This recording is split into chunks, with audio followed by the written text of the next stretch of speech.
Hi, I'm Mark Turner, president of the Gilroy Chamber of Commerce, and we're back with our Why Gilroy segment today. This segment, of course, is being brought to us by our sponsor, being Bracco's Towing. We'd like to thank Dion Bracco for his support.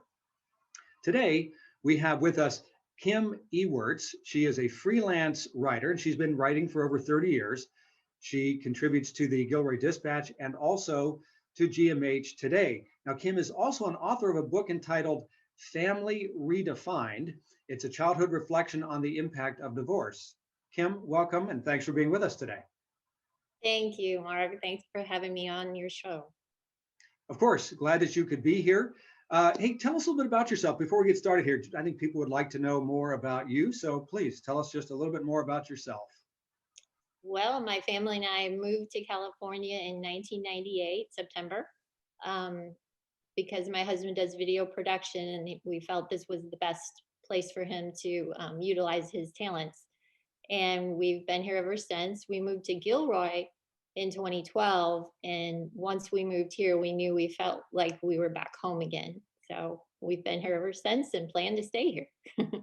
Outstanding. Well, I always like to ask the question, why Gilroy? So that sounds like that's the reason. Tell us, though, tell us what your thoughts are about living in Gilroy.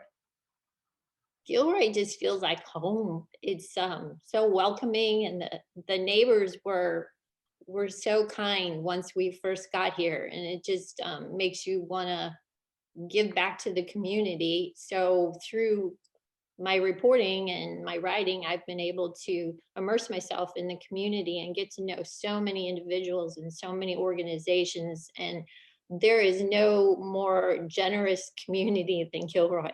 So I just love being here and love being a part of that. My whole family.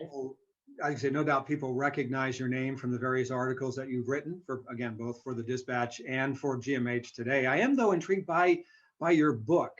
And I want to spend some time talking with you about that. Can you tell us why you wrote the book? What prompted you to write this book? Well, I am a divorced parent. My son was 10 years old when I went through it, and it was the worst experience that we've ever had. There just seemed to be a lack of resources available.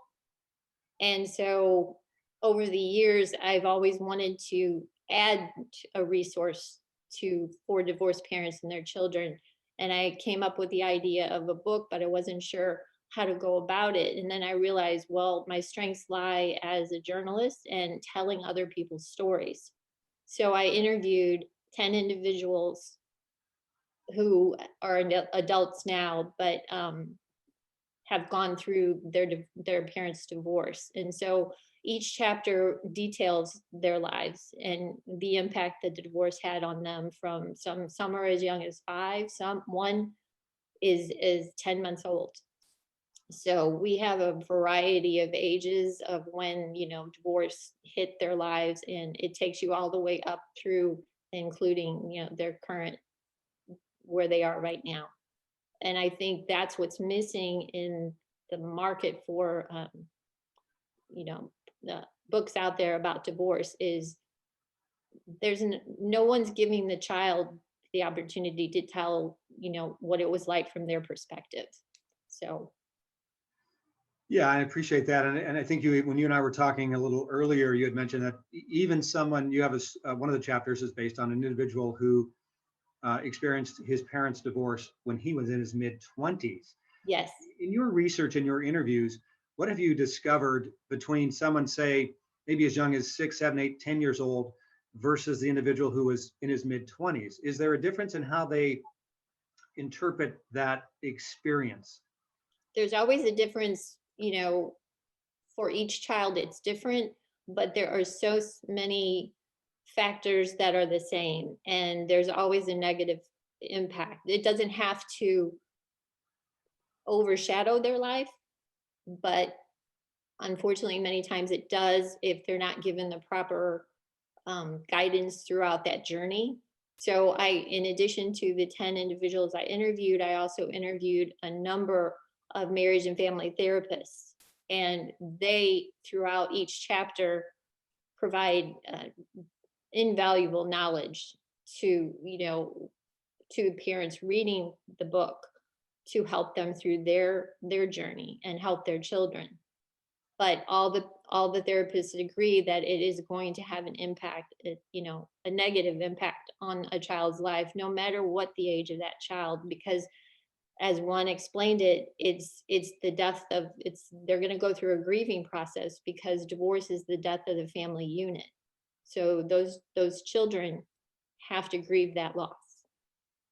And I would think too, in younger children, the processing that they go through, part of that is, were they at fault? Are they to blame? And That's a how do, constant. again, in your research, how do children, whether at that young age or as they move into adulthood, do they deal with those kinds of emotions?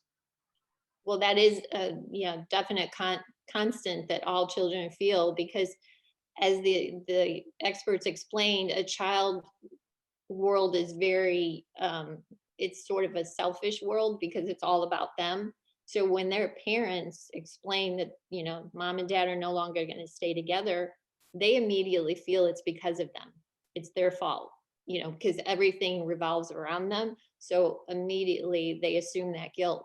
So you can never reassure your child enough that it is not their fault. As you get older, like the person who was in his mid-20s, he realized, he's one of the unusual ones, he realized that it wasn't anything he had done or caused. His mother just up and left, and so he knew that it was something going on with her and not him. But most children experience that, feeling of, oh my God, it's my fault. What did I do? And then they carry that guilt inside them, and sometimes they don't express it. So you have to find ways to interact with your children. And if they're young children, therapy isn't necessarily the best option. And therapists agree, because not all children are ready for therapy. Sometimes they don't even understand what they're going through. So the best thing you can do is just be present with your child and give them that one-on-one attention, and just let them kind of lead you into what they want to talk about or what they're feeling, and play with them, because they will, through their play, they will show you if they're angry, like crashing their cars together or their dolls together, having fights.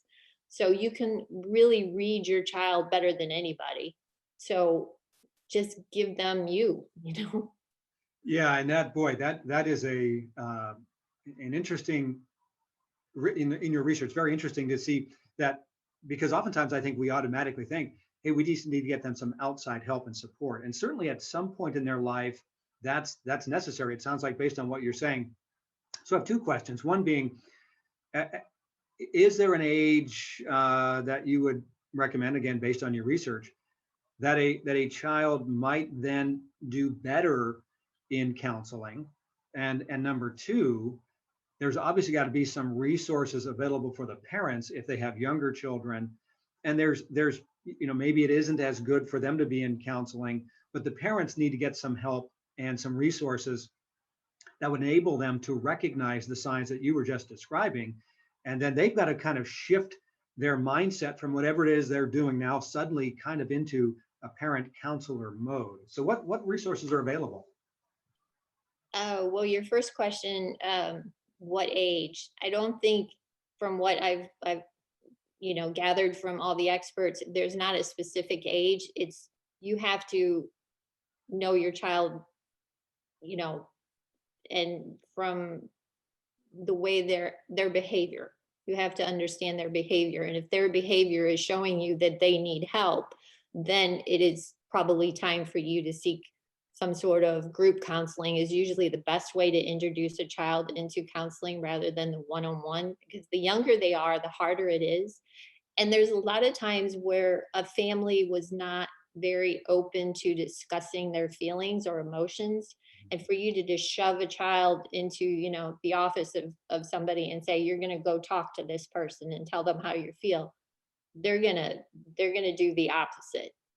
My son did that. And I was one of those that said, you need help, because, and the reason I did that was because I myself was so rattled and just, emotionally a mess.